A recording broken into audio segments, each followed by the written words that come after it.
Hello, good morning, नमस्ते। बहुत स्वागत है आपका इंडिया डे लाइव पर। साथ आपकी मैं सोनिका सिंह एक बार फिर से हाजिर हूँ लेके जीना सीखो कार्यक्रम। जीना क्या है? जीना असल मायने में वही है जब आप जीवन को जीने का मूल्य समझ जाते हैं, जब आप जीवन के हर पल को, हर क्षण को महसूस करने लगते हैं, जब आप जीवन का आनंद उठाने लगते हैं। लेकिन ये तरीका कैसे आप सीखेंगे जीवन को जीने का, कैसे इस मूल मंत्र को आप सीखेंगे, आज आपको मिलवाते हैं आचार्य मनीष जी से, जो आपको सिखाएंगे। तो चलिए मिलते हैं आचार्य जी से। बहुत बहुत स्वागत है आचार्य जी आपका। जी नमस्कार। तो आज क्या सिखाने वाले हैं आप आचार्य जी दर्शकों को? आज मैं आपको बताऊंगा ब्लड प्रेशर के बारे में। आज भारत में ब्लड प्रेशर की समस्या बढ़ती जा रही है और अगर भारत की बात करें तो लगभग 10 करोड़ लोग भारत में ब्लड प्रेशर की गोली रोज खा रहे हैं और लगभग 13 करोड़ के लगभग प्री हाइपरटेंशन के शिकार हैं, यानी कि जो ब्लड प्रेशर की पहली स्टेज है।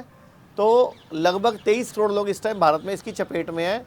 तो अगर हम हिसाब लगाएं तो लगभग भारत की आबादी का लगभग 17% हिस्सा ब्लड प्रेशर की चपेट में है। तो ब्लड प्रेशर क्या होता है, क्यों होता है और कैसे आयुर्वेद की मदद से, नेचुरोपैथी की मदद से आप इसको कैसे कंट्रोल कर सकते हैं, उस बारे में हम जानेंगे। तो ब्लड प्रेशर की समस्या आचार्य जी आजकल क्यों इतनी बढ़ रही है? क्या दिक्कतें आ रही हैं सामने? देखिए, ब्लड प्रेशर एक्चुअल में क्या है कि हमारी जो आर्टरीज़ हैं उसमें, वेन्स हैं, उसमें पड़ने वाले दबाव का नाम है। उसकी दीवारों पर जो अधिकतम और न्यूनतम दबाव पड़ता है उसको हम ब्लड का प्रेशर बोलते हैं। और ये हार्ट का ही प्रेशर है, हार्ट ही ब्लड को पंप करता है। लेकिन हार्ट से जब ब्लड निकलता है तो निकल कर जो दीवारों के बाहरी हिस्से पर जो दबाव पड़ता है वो उसको हम ब्लड प्रेशर बोलते हैं। अभी की भाषा में आज के टाइम पे लगभग 120/80 mmHg, यानी कि 120/80 ब्लड प्रेशर होना ज़रूरी है इस टाइम, आज के टाइम में।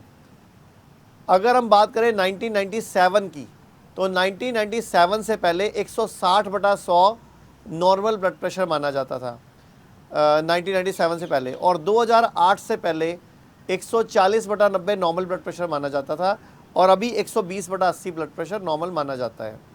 लेकिन अगर रिसर्चेस की बात करें कि ब्लड प्रेशर का हाई होना उतना नुकसानदायक नहीं है जितना कि उसको गोली खाकर अगर डाउन किया जाए उससे वो ज़्यादा नुकसानदायक साबित होता है। तो ब्लड प्रेशर बढ़ता क्यों है, जो आपने सवाल पूछा, नमक का अत्यधिक सेवन, मार्केट की चीज़ों का अत्यधिक सेवन। जैसे एक बात करूं तो मैं, भारत में लगभग एक व्यक्ति को लगभग 2 ग्राम से ऊपर नमक नहीं खाना चाहिए as per WHO, as per हमारा जो हेल्थ प्रोटोकॉल है कि 2 ग्राम नमक ही ज़रूरी है।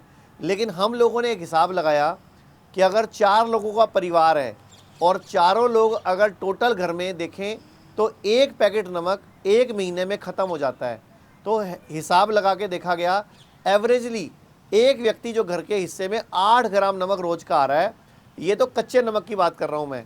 इसके अलावा ब्रेड में नमक है, बिस्किट में नमक है, भुजिया में नमक है और कई चीज़ों में नमक है। तो नमक भारत में बहुत ज़्यादा इस्तेमाल हो रहा है, तो नमक एक बहुत बड़ा कारण है।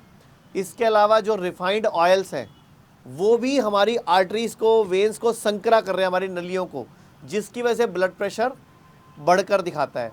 जैसे एग्जाम्पल के तौर पे बात करें, एक हमने कूलर में पानी भरने के लिए पाइप लगा दिया और कूलर में पाइप में पानी जा रहा है और मैंने पाइप को हल्का सा दबा दिया, तो अब आप बताइए ब्लड प्रेशर बढ़ेगा या घटेगा? तो ब्लड प्रेशर बढ़ेगा। तो ऐसे ही जब आर्टरी संकरी हो रही है, नली हमारी संकरी हो रही है, तो हमारा ब्लड प्रेशर बढ़कर आ रहा है। तो ये बहुत बड़ी प्रॉब्लम है जिसको सुधारना पूरे भारत के लिए बहुत ज़रूरी है। इसके अलावा दूध वाली चाय, भारत में जो हम लोग चाय पी रहे हैं, ये भी ब्लड प्रेशर का बहुत बड़ा कारण है। ये चाय अंग्रेज़ लाए थे भारत में अपने पीने के लिए, क्योंकि ठंडे प्रदेश से आए थे। लेकिन उन्होंने हमारे भारतीयों को भी शराब की तरह, सिगरेट बीड़ी की तरह इसका आदी बना दिया। तो ब्लड प्रेशर की प्रॉब्लम भारत में बढ़ती जा रही है। खाने पीने को ठीक करके, लाइफस्टाइल को ठीक करके, कुछ जड़ी बूटियों की मदद से इसको कंट्रोल किया जा सकता है।